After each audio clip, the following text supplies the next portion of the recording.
across this room, and also anticipating the ones who are going to join us. Let me just say that it's remarkable to see everyone gathered here in one place, and we are all united in one purpose to learn from each other, collaborate, innovate, learn from each other, and all in an effort to better our practice and give the best possible outcome for our most important stakeholders, who are the children that we serve. So welcome to the conference. My presentation is like a soft launch into the conference, so it will be just quite easy discussion on this interesting topic. And I'll just be comparing the difference in presentation in this relatively rare anomaly that I came across in the... So if we can move to the first slide, because this pointer is not working, so you'll have to control it from... So as an introduction, the embryology of allomesenteric duct is and it's what connects the fetal gut to the yolk sac, and it normally involutes between the 5th and 7th weeks of gestation. And a persistent omphallomesenteric duct results from persistence of the remnant. And the most common anomaly in this we know is the classic Meckel's diverticulum, whose varied presentation I'm sure we are all aware of. And this is the most common omphallomesenteric remnant in 90% of the cases. But when we look at what we have, the next, yes.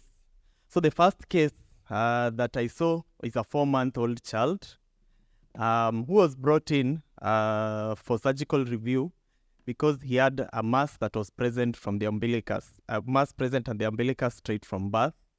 And on the history, it's quite clear that the mother said it occasionally discharges small amounts of greenish fluid.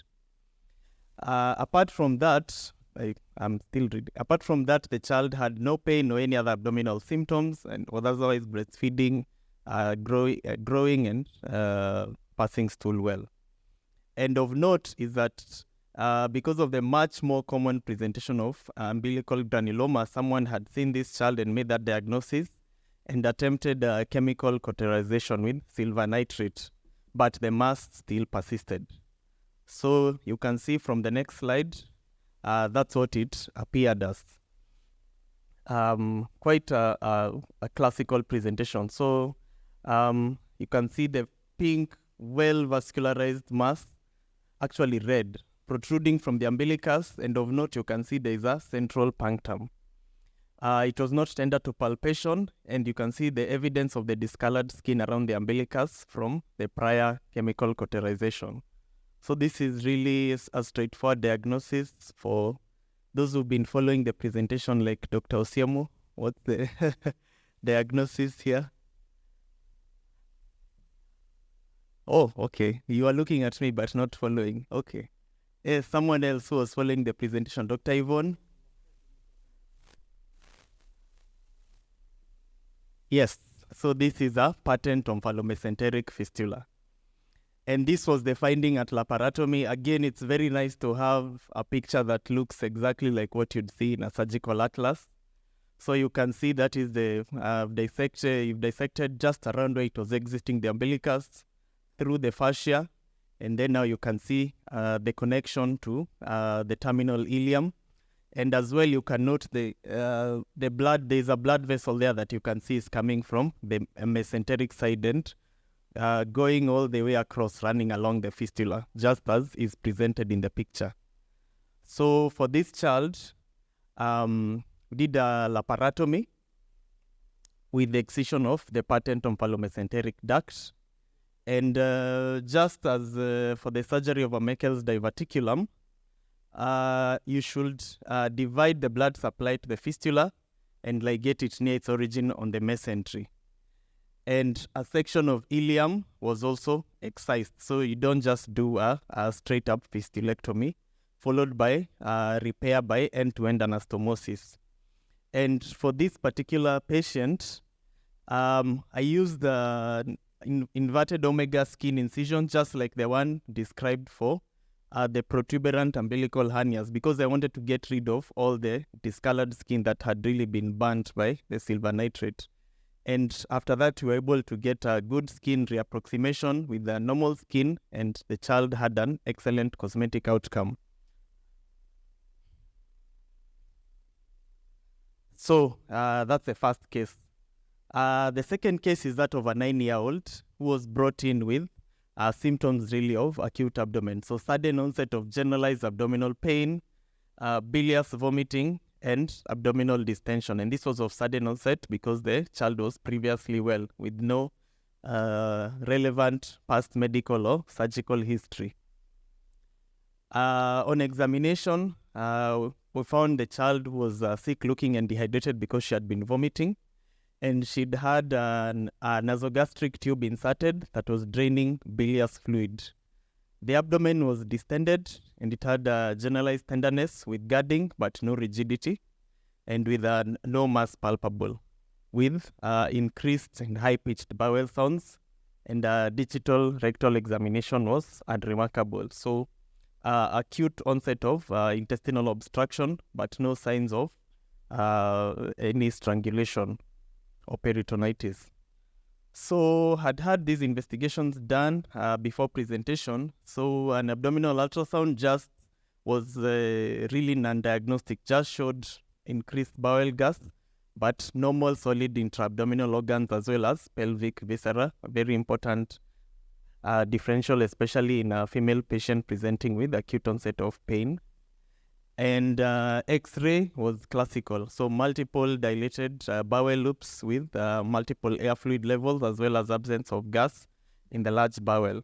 So based on this presentation, this is a case of small bowel obstruction, acute small bowel obstruction, and this is a case that was really had straightforward indications for exploratory laparotomy without any further investigations.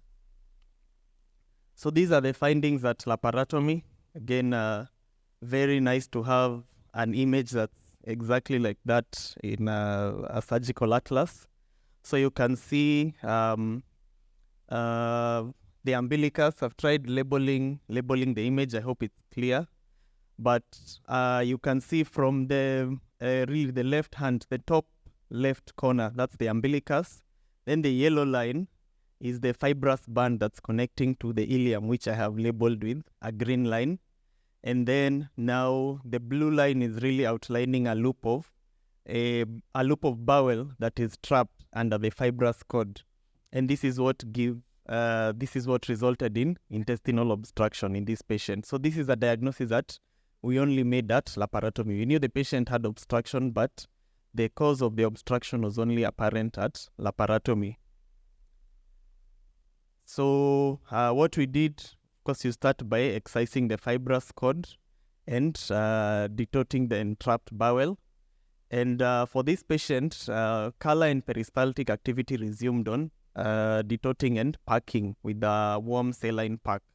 So there was no bowel strangulation. We did not need to do any resection and anastomosis. And this is something that was also predictable based on the sudden onset of symptoms, the absence of rigidity on abdominal examination, and now clinically when we just observe the bowel after resuscitating it.